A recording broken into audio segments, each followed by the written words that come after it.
I'm so glad that one, JR, John Rich, your boss, right, the head of the band, put this thing together and followed through on his word. A lot of people, as you know, in the entertainment industry and politics, in lots of worlds, don't anymore.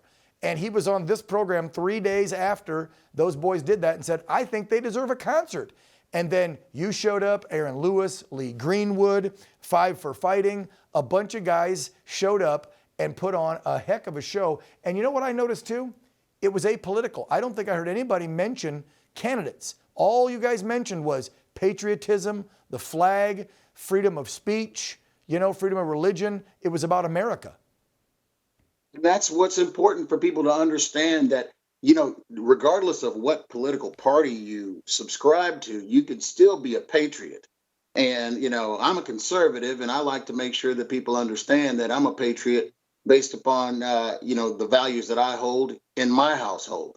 And, I've met people who are on the other side of the fence who are patriots as well, because they have love of country and love of, America and are, God-fearing people.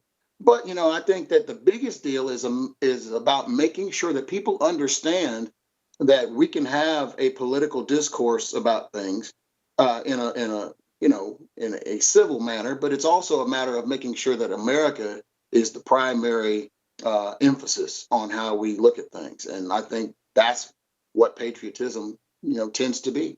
Yep, I agree with you.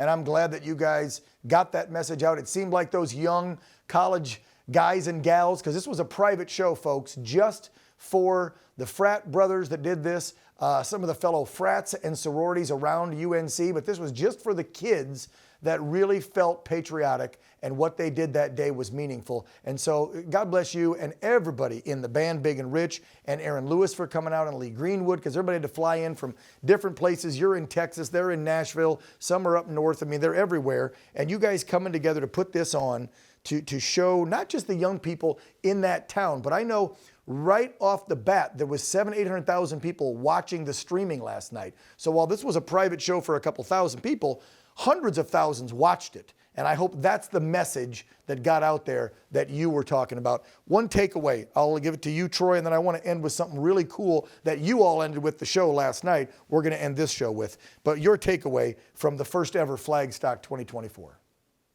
I think it was successful.